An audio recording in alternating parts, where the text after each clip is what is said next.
Speakeasy-esque feel that Tara and Caitlin found this piece. And the rationale was to have folks not know what's back here and be surprised and excited. When we open the door, we'll go into Edgehill Music Publishing's studios, in which were designed and built out about 2.5 years ago. So we're at the end of 2024 right now. We opened up around Labor Day of 22, so almost 2.5 years ago at this point. So welcome through Narnia's doors, guys. Come on back with us. Today we have, this is day 3 of a songwriters camp going on. So we have a writers camp that's happening here. But what we did was we took this half of the building and we built out really customized, beautiful music studios. That project was probably about a 9-month project, 12-month project from design to completion. But we have 4 production suites, podcast studio, a couple writers' rooms, a hang area, which you'll see Tara also then designed.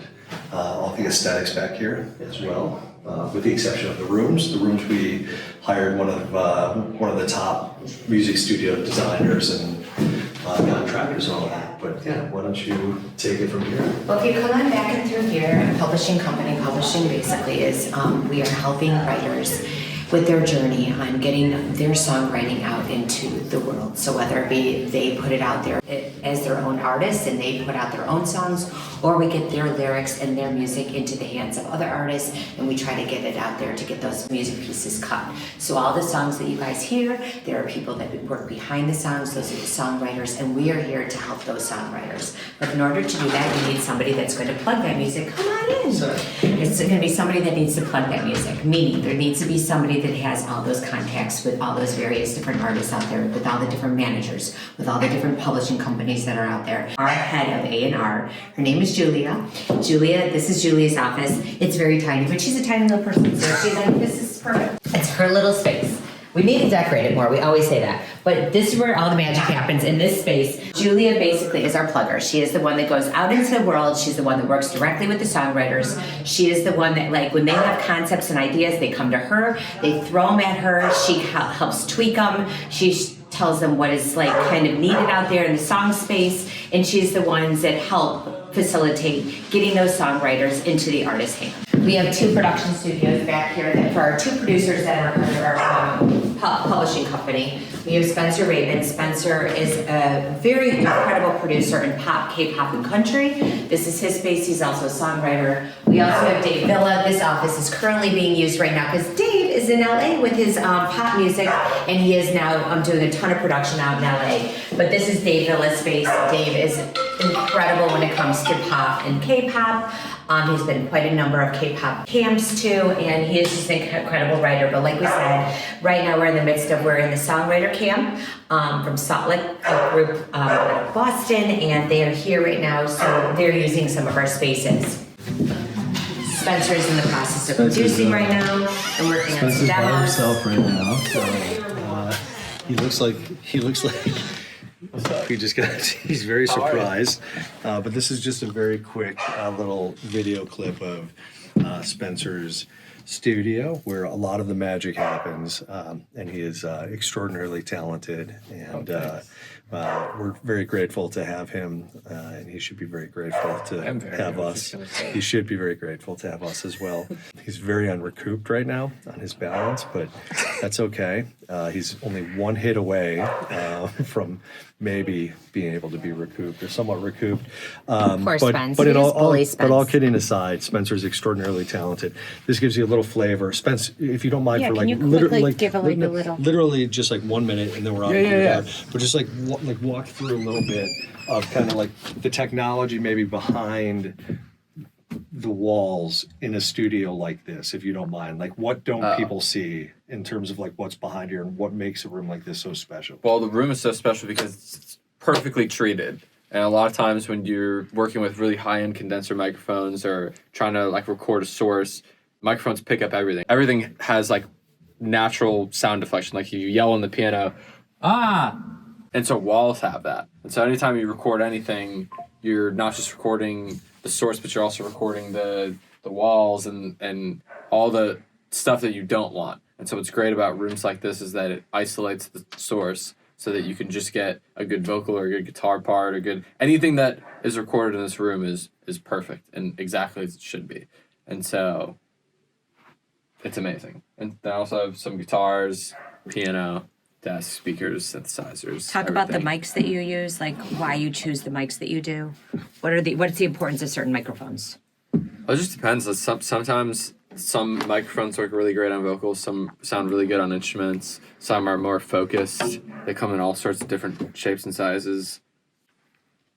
Like Similar to similar to human anatomy. Yeah. Right. So this is great on everything.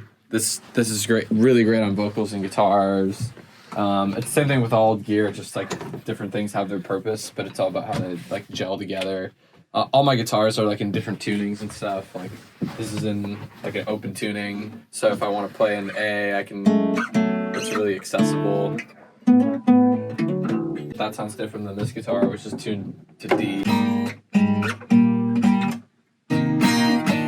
So everything just has like a different sound, different purpose, And then you're taking all the different instruments and you're producing and putting it all together. So Yeah. like in a cohesive form, so you're producing something that like turns into a song.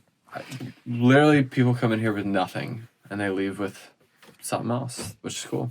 Spencer, thank you. Yeah, Thank you for being you. of course. And we appreciate your time. Thanks for letting us come into your For letting lair. us into your lair. And, You guys made it. you know, and you pay how much for the studio on a monthly basis?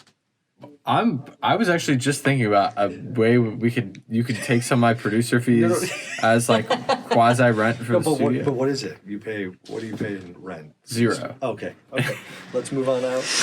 We captured that. That's great. This is our Edgehill and Friends, so there's various people, like we want people to come in when they're writers, producers, anybody. Yeah, artists, writers, Yes. producers. Yes. Frank. This is our main hang area. What I loved about this though, when I was designing this, and I just didn't want anyone to feel like when they come in, when you're creative, you want to come into a space that makes you feel like you could be as creative as you possibly want to be.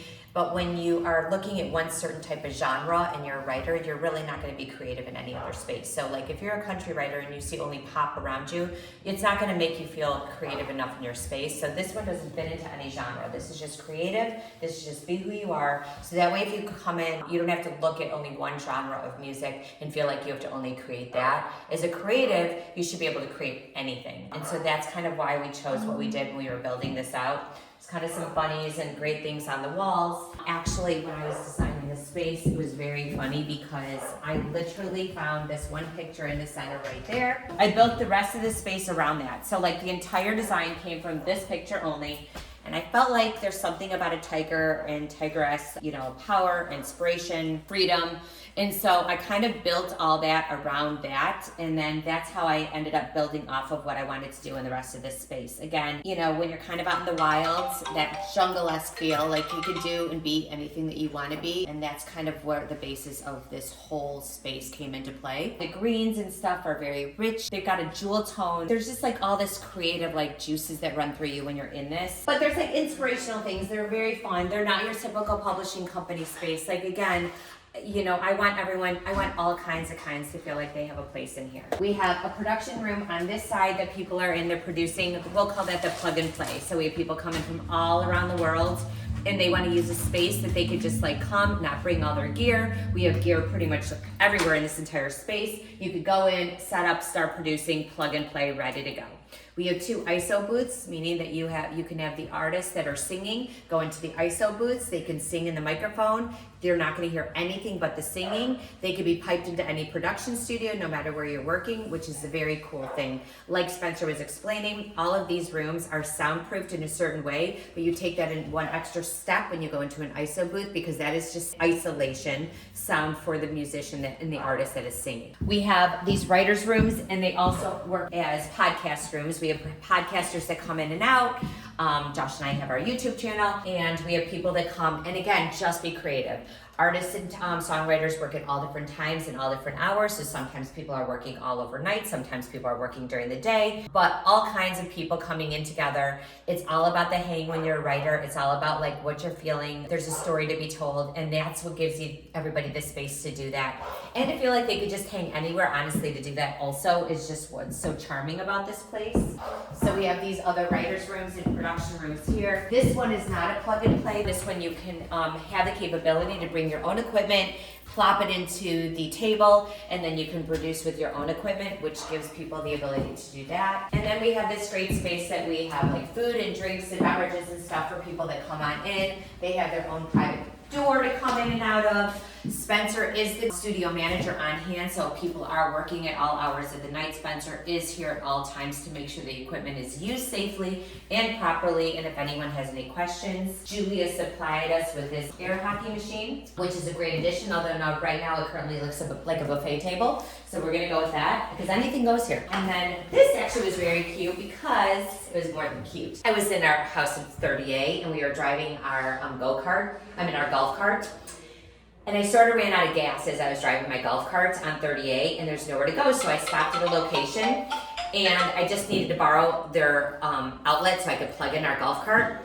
And while I was there, I realized the guy had this really cool place. Like the front would look like kind of like a general mart, but the back, he redid all these incredible like vintage pieces, and that's what he did. He customized vintage original pieces to be usable now. And I happened to walk through his stuff, and this was like an old vintage cigarette machine from like the 1930s. At the time, cigarettes were sold for like 30 cents, and I fell in love with it. So not only did I plug in his outlet and use free electric, but then I spent a lot of money just so I could have this sent home to Joshie as a gift, because I just thought it was really cool in here. It's got a good vibe. At the beginning, people were buying all kinds of cigarettes. I'm like, please stop buying cigarettes. I'm not a cigarette machine.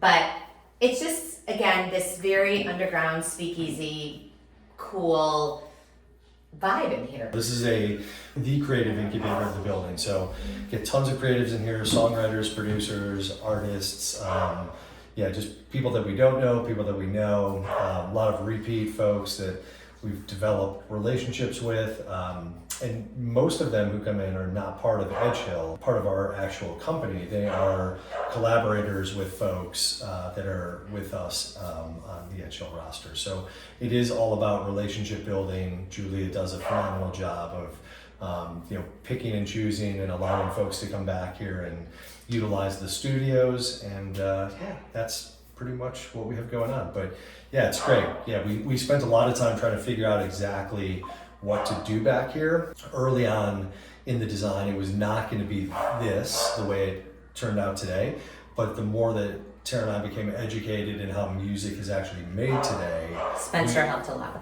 Yeah, Spencer, a couple other folks Kevin as well, helped with that. just kind of really educated us on how music is really made today. And we decided to completely pivot at some point. We were going to have a live tracking component and portion of the studio back here. We decided not to do that because most music really is not made that way any longer. Country music oftentimes is still made that way in a big way, but a lot of it is done in rooms like we saw in Spencer's room or on the outside of these production suites and writers' rooms here. We're very excited about where Edgehill sits.